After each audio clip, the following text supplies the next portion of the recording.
One of the most common phenomena in the modern world today is ghosting. And ask any therapist, and they will tell you they have been ghosted by a client, me included, more times than I can count. And it hurts more than I can explain. But that is a story for another day. What we'll talk about today is why clients ghost their therapists after the very first session. Recently, I was reading an article that said 57% of people who go to therapy do not go back after the very first session. They only have that one session and vanish. This got me thinking about two things. Number one, why do people ghost their therapists after that first session? Like, what happens to these 57% of people who leave therapy after the very first session and they don't come back? What's the reason behind that, right?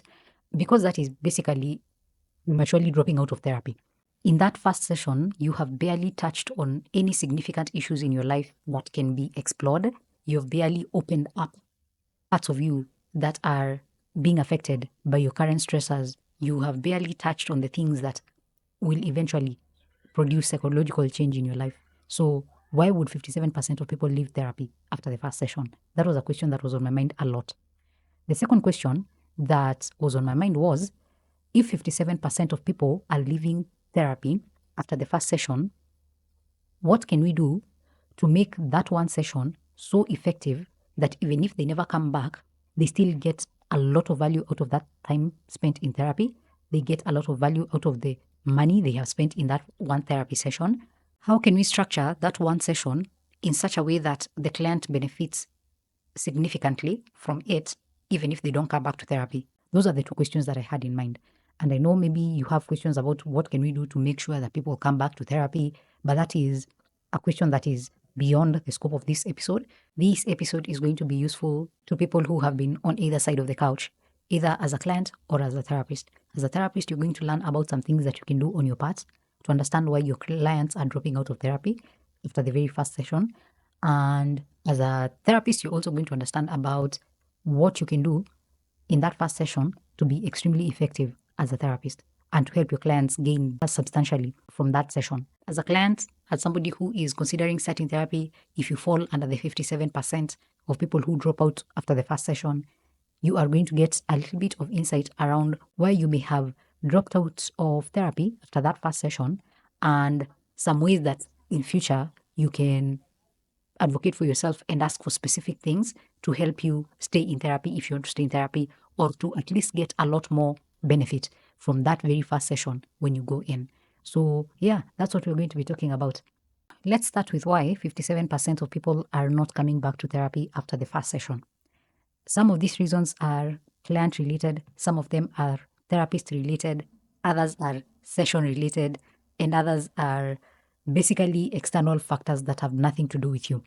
So, when it comes to client related reasons why people don't come back to therapy after that first session, the biggest culprit is expectations versus reality. When people come to therapy, most of them have very high expectations, and those expectations are not grounded in reality. They are expectations that have been set from social media, from the things they've seen on TV about what therapy is like or what therapists are like or the benefits they're going to get out of therapy. And if your expectations are not grounded in reality, then obviously you are going to be disappointed. And if you are disappointed in the first session, you will probably not come back. You will fall under the 57%. These expectations are often that when you come to therapy, the therapist is going to give you quick answers, they are going to give you quick solutions, advice is going to be in plenty, you're going to leave therapy feeling energized and excited and ready to go and change your entire life, and things are going to be perfect. That is not reality.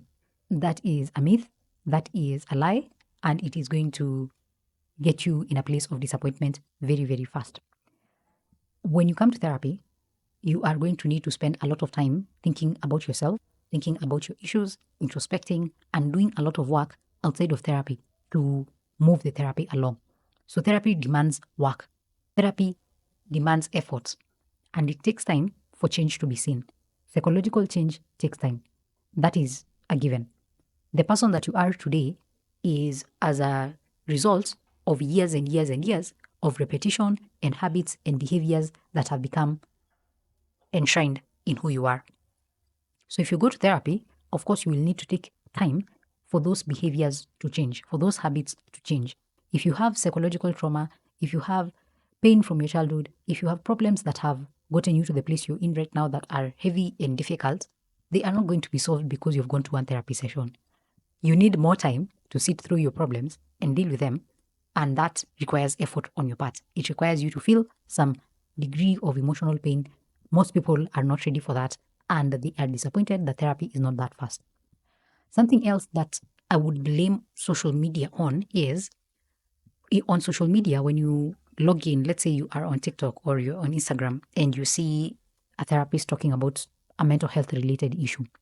Most of the time, they will tell you about the solution very fast, or they will give you a quick answer. They will give you a lot of insight in a very short period of time.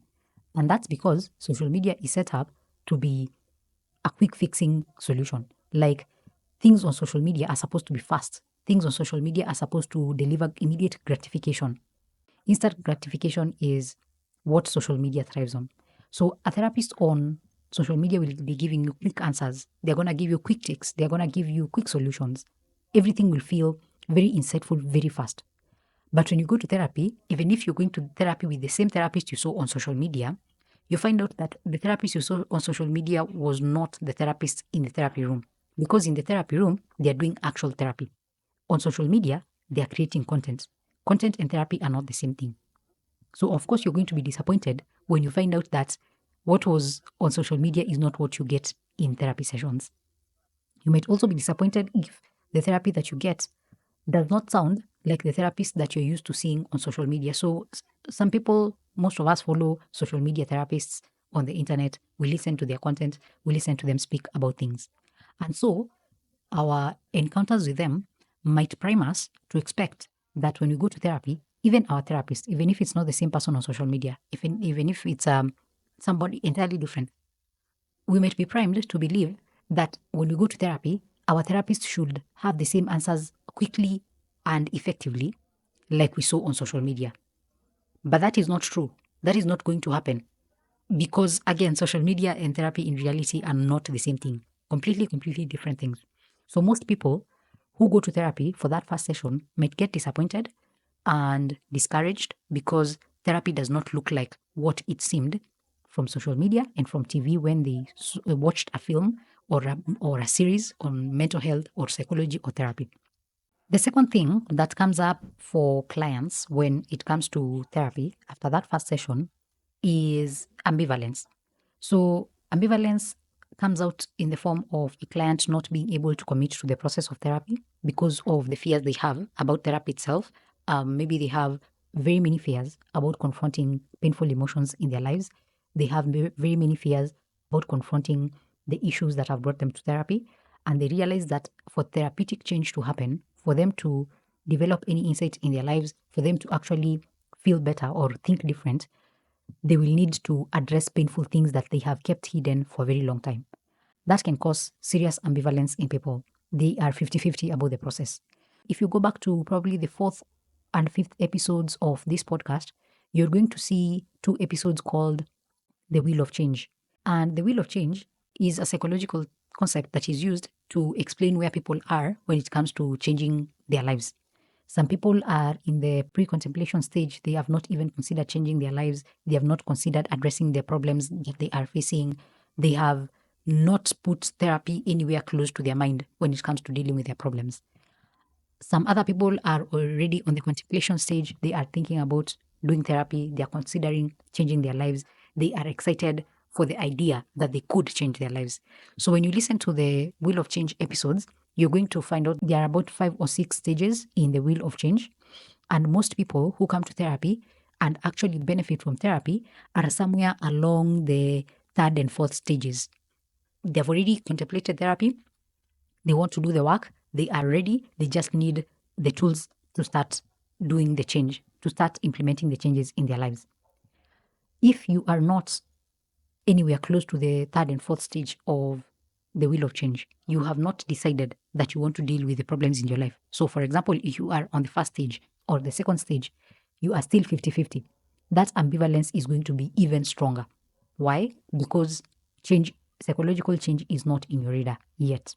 It's not something that you are interested in doing at this time. And you might not even know it. It's not like you are actively saying, I don't want to go to therapy. Most of the time, you are actually saying, I want to go to therapy. I want to deal with my problems. But then the moment you get to therapy, you realize, oh, it actually takes time and effort. I don't know if I want to commit to this. And this could be subconscious. This could be a conversation you're having with yourself without even knowing that you're having it with yourself. This could be subconscious barriers to you going to therapy or dealing with your issues in therapy. And that's why some people leave therapy prematurely. They go, they find out that it takes time, it takes effort, and because they on the wheel of change, they are nowhere close to the action stage. They are probably in the first or second stages of the wheel of change. For them, automatically therapy is kicked out of their life. Again, it's not because you're a bad person, it's just that you are not where you need to be for you to actually do the work of therapy. And that's why somebody could drop out of therapy. If you're a therapist, that is something that you need to think about. Always be aware of where your client is on that wheel of change. And that will help you understand how to support your clients better, or even the kinds of tools that you need to give them. Because in each stage of the wheel of change, there are specific tools that you can use to help people move along that wheel of change. And as a therapist, you need to be keen and aware about that so that you can be more effective for your clients. A third reason why people drop out of therapy is because they don't prioritize therapy in their lives. And when again they go to therapy and they find out that it takes time and it takes effort, it takes commitment, it takes a lot of work that you need to do between therapy sessions, they're like, this is going to take too much time. I do not have the time and energy for it, maybe at another time. And then they drop out of therapy. So remember, it's not always because there's something wrong with you. It's just that if it's not a priority, it's not a priority. Maybe you have other things in your life that are more important. And you could drop out of therapy because of that reason. Last but definitely not least, why people might leave therapy after that first session is if they feel that the style of their therapist or the values the therapist holds or the experience they have with the therapist in that very first session, if that experience does not feel comfortable for them, they might not come back. So the approach is very, very important. Every therapist worth their salt knows that rapport is one of the most important things we need to create in the very first session. Every therapist worth their salt also knows that the relationship is very, very important in therapy. And so a client who does not feel supported in the ways that they need, a client who does not feel like they have built enough rapport with their therapist, a client who feels that there's a disconnect between themselves and the therapist might not give therapy a second chance after that first session. So it's not always because you're a bad person. It's just that if the vibes are not vibing, they are not. And that is very, very common. So consider that as a reason why some people leave therapy and don't come back. The second set of factors that make clients not come back to therapy after the first session are therapist related factors. So these are things to do with the therapist themselves. I have heard about the argument where therapists automatically assume that when a client doesn't come to therapy, one, either the client wasn't ready, two, the client really got what they needed out of therapy, or three, the therapist was a bad person and they didn't know what they were doing, and so they pushed the client away. Of course, those three reasons are very simplistic. They don't cover the nuance that is connected to why people don't come to therapy. As you've heard in the very first part, we have spoken about the client related factors. So that covers the part where whether the client was not ready or the client got what they needed out of therapy. So the therapist related factors are number one, poor rapport and the first impression just being completely off. A big part of therapy that people don't talk about is that finding a therapist is a very vibes related kind of endeavor. It's an experience where a majority of it is led by vibes. If you don't connect with your therapist, if that first impression does not feel comfortable, if that first impression does not feel nice, it does not feel like this is somebody I would want to listen to again, this is somebody I would want to speak to again about my problems. If that is not present, a client may not come back to therapy. It's not because as a therapist you're not smart enough. It's not because you've not gone to school. It's not because you don't have the right degree. It's not because you don't have the right training. Over and over again, the research has shown that the number one significant reason why clients benefit from therapy, why psychological change happens in therapy, is because of the relationship between the client and the therapist. And it is the client's perception of that relationship not just the therapist's perception, the client's perception. So if the client perceives the relationship with their therapist to be warm, engaging, kind, open, generous, and any of those good words, then the client is likely to stick to therapy with that therapist. But if in the first session, the client does not feel a strong connection, the client does not feel understood, the client does not feel supported, if the client does not feel like there is a likelihood of seeing this person, this therapist again, and having a conversation again about their problems, then the client might not come back to therapy. It's not necessarily because you're a bad therapist. It's just that sometimes the vibes are just absent. And if the vibes are absent, that is going to be a big, big determinant of whether the client will come back to therapy. I know of clients whom I have worked with because they liked me as a person. They enjoyed the way I am as a person. They felt that they could speak to me again just because of the way I presented myself and the way they felt in my presence. That is a big factor. It's something that you cannot replicate. It's not something that you can teach someone. I can't teach someone to be me. Even if we hang out long enough, you are still you and I am still me, and I can't teach you to become the kind of therapist that I am. So there are clients who like me as a person. There are clients who do not like me as a person. They come to therapy, we have one session, and they're like, nope, I don't think Jennifer is the one. And it's totally understandable. It's totally fine. I do not take offense in that. If you are my client and you once left me because of the vibes they were off, that is totally understandable. And I don't blame you for that. So vibes are a big part of therapy and the relationship. Another thing that is related to the therapist is perceived incompetence.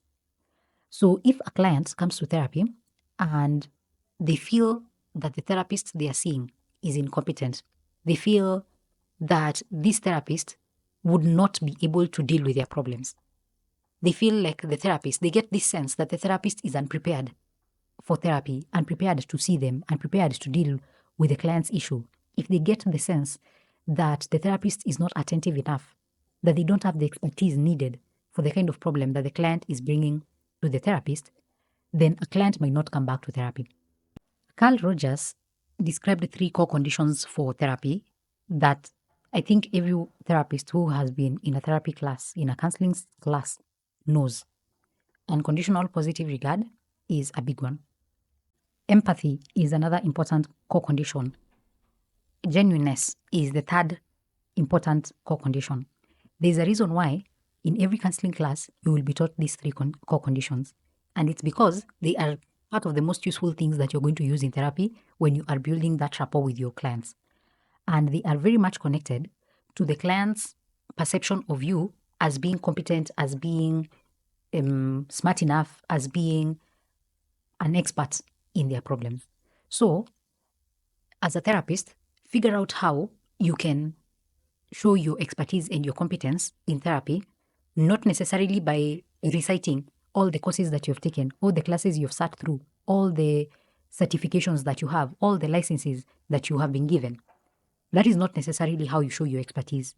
A big part of showing your expertise is being able to sit with the 3 core conditions and being able to use them to help the client feel supported and seen and heard and understood.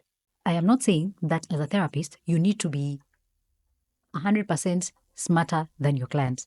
I am not saying as a therapist, you need to have read all the books in the world and know all the things in the world that are related to what your client is going through. That is not what I am saying. And it's not even humanly possible for you to know every single thing on the planet, right? But you need to be able to show a level of expertise and competence in your work. If your client is coming to therapy and they feel that it's like you are so sheltered, so ignorant of the world and the things that exist in it, then the client is going to feel it. If they feel it, they are going to automatically assume that you cannot help them. So I don't know what you need to do. Okay, I think I know what you need to do. First of all, you need to stop watching the same TikToks that your clients watch. I'm not saying those TikToks are bad. I am saying you cannot be getting your information from the same places that your clients are getting it. You need to be more knowledgeable about mental health than your clients. It can't be your clients who are coming to teach you about the things that are going on in the world. Yes, there are some things that you might not know. And yes, there are some things that your clients might open your eyes to that you are not aware of. that is going to happen, but that can't be a majority of the time. A majority of the time, you need to be more knowledgeable than your clients about some things related to mental health, related to psychology, related to the way the world operates when it comes to the human experience. That's where supervision comes in. That's where reading books comes in. That's where trainings come in. And that is where consultations come in. You can't be working in isolation because, as I've said, you cannot know everything in the world. So you need to tap into the resources that are other therapists. You need to expand your knowledge base. You need to expand your thinking capacity. You need to be more critical. You need to be, and by that I mean critical skills. You need to be a critical thinker. You need to know how to question things. You need to be able to supply clients with information beyond what they get on social media. Because right now, everything, almost everything, is on social media. But just because there is a presence of information does not mean that your clients are going to change their lives because of that information. Remember, if they could Google it and change their lives, they have already tried it and it has not worked. So there's something that you need to be offering them beyond the facts and the statistics about what is happening in the world or what their mental health issue is, all those things. And that's why I said it's not necessarily reciting to your clients about all the expertise that you have. It's not necessarily telling your clients about the schools you've gone to and the courses you've taken. That's not necessarily how you show expertise. And of course, this is a topic that is completely out of the scope of this episode. If you want me to talk about expertise as a clinician, please let me know in the comment section. There's a comment section wherever you're listening to this. Let me know or email me. I would love to talk about expertise for clinicians. The third set of factors, I will refer to them as external factors. It's not necessarily because they're not related to the therapy session, but it's because they're not necessarily client factors or therapist factors that lead to people dropping out of therapy after the very first session. One of the most common external factors that make people not come back to therapy is that experience that they get out of therapy. In my experience, therapy is not given the same pass and the same leniency as other healthcare professions. This is what I mean. If you go to hospital and you meet a rude doctor, but they treat you, you will leave there, yes, complaining that the doctor was rude, and you will also be grateful that the doctor was able to treat you and deal with the problem that you brought to them. If you go to hospital and you deal with a bad doctor, a rude doctor, or a doctor that you did not like, and the doctor is not able to treat the problem that is bringing you to the hospital, you are likely to leave that hospital and go to another hospital or go to speak to another doctor to seek a second opinion. So you're willing to give another chance to treatments if you have a bad experience with the first doctor and the first treatment that you get. But when it comes to therapy, when people have a bad encounter with a therapist, most of the times they do not give therapy a second chance. Most of the times when a therapist and a client have had a bad experience, the client will leave therapy and they will never have another therapy session. They will go out there and be like, I am never going back to therapy. Therapy does not work. Therapists are not the right people, blah, blah, blah. So therapy is not often given the same pass as other healthcare professions. We don't get a second chance to redeem ourselves. When a person experiences bad therapy, they will probably leave therapy and never come back again. They will not give other therapists an opportunity to fix whatever was broken in that first session. And it's understandable. I mean, this is your life. I understand why you might be skeptical about another therapist being more effective, but that argument does not hold a lot of water. If you've only had one encounter or you've had two encounters, at the end of the day, therapy is extremely subjective. People have different experiences in therapy with different therapists. Every therapy session is curated and customized just for you, the way you are. It's not always a blanket procedure for all people in therapy. Everybody gets a different experience because our problems are subjective. And so that specific issue of the fact that people do not give therapy a second chance the same way that they give other healthcare professions a second chance could be a big determinant as to why 57% of people do not come back to therapy after that first session. So have that at the back of your mind as part of the reason why. Another reason that people do not come back to therapy is related to the pacing of the therapy session. If things move too quickly, if it feels disorganized, if the therapist is not able to help the client clarify their issues the therapist is not able to help the client clarify their therapy goals, if the therapist and the client do not have an idea of where future sessions will go after this first session, then the client is likely not to come back again because they are very uncertain. They are very unsure. They're like, I don't know what just happened and I don't know what you're going to be doing about it. This does not make sense for me. I am not sure I understand the benefits of the work that I'll be doing in therapy. So again, the client might be like, it's not necessary for me to go back because I really don't understand what I am missing out on. It doesn't really make a difference in my life whether I go back or not. Another big one is vulnerability. So when people go to therapy, they have to open up. You have to be very vulnerable. You have to let the therapist see you. You are exposing yourself to the therapist in ways that you don't ordinarily expose yourself to people. If in that first session you expose yourself like that, you might leave that session feeling too seen, if that is the right word to even use. And when you're feeling that exposed, you're feeling that seen, most of us, because of the shame that is ingrained in us, we automatically shut down and we decide, I'm going to avoid that experience altogether. I do not want that therapist to see me again. I do not want a therapist to see me again in that vulnerable state. And so most people, after that one encounter, they're like, well, that was too intense.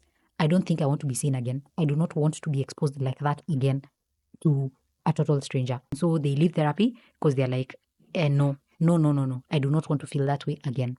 So that is another reason why people drop out of therapy. It's just too vulnerable. It's too emotionally demanding. It leaves you wide open. It leaves you exposed. Maybe in the past you've not had encounters where your vulnerability has been met with a lot of care. Maybe in your experience, vulnerability has met with punishment, humiliation, or whatever. So you get afraid of exposing yourself like that again. And that's why some people might drop out of therapy after that first session. Finally, this comes from something that my supervisor during my attachments in my master's program told me. So, in the very first session, when people go to therapy, they are bringing in a lot of issues they have tried to solve in many ways, and they are not sure how to proceed by themselves. So, they come to therapy hoping that the therapist can give them perspective, can give them an idea of how to address their problems in more effective ways. What my supervisor said in my master's internship was, when a client comes to therapy, after that first session, make sure they leave that session with something that can help them address their immediate reason for coming to therapy. So let's say, for example, your client is coming to therapy because they are not sleeping well. And they tell you all these stories, they tell you all these stories, they tell you all these stories about why they think they're not sleeping well. They could go into a lot of detail, things about their childhood, things about their current stressors, things about the future that they are concerned about. At the end of that therapy session, as a therapist, you need to make sure that this client goes home with something that they can use, or they can think of, or they can reflect on regarding their problem with sleep. Because that was their presenting problem. A mistake that most therapists make is, after that first session, the client leaves the session with nothing. The client feels that they came to therapy and they just talked, they poured out everything, but they have left the session with no tangible thing they can go to use to protect themselves for the next 1 week. And by this protection, I mean, of course, psychological protection, because we've just said that when you are in therapy, you are exposed, you're opening yourself up a lot. And so if your therapist leaves you with nothing to hold on to until the next session, you might feel very exposed and very vulnerable. If the client leaves the session without anything that can help them deal with the reason they came to therapy in the first place, then they feel like they have wasted their time most of the time. So I have taken to heart this particular advice that was given to me by my supervisor. And my supervisor said that after every session you have with a client, make sure that the client leaves with something that they can use between then and the next session, something that can help them address the immediate problem. It does not have to be like the solution. This is the only solution that you can use to address this problem forever. It just needs to be something substantial that the client can lean on when their current problem shows up between now and the next session. So as a therapist, this is something that I always tell everyone. Like, make sure that it is effective in that sense. Make sure that your client is not just leaving empty-handed. Let them not leave with an open wound. Give them some first aid of some sort. Don't just let them go back home or after the session with the same distress that they had when they entered the session. Don't let them live that way. It is too distressing for clients. So that is something that I highly encourage that as a therapist you think about, and as a client you also have at the back of your mind as something that you can ask from your therapist. Lastly, the reason why 57% of people might go to therapy and never come back again after that first session is because of the family and the social environment that they live in.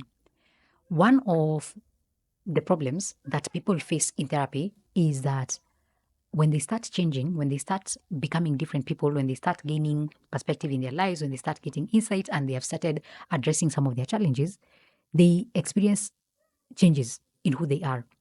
And these changes show up in the relationships they have with the people in their lives.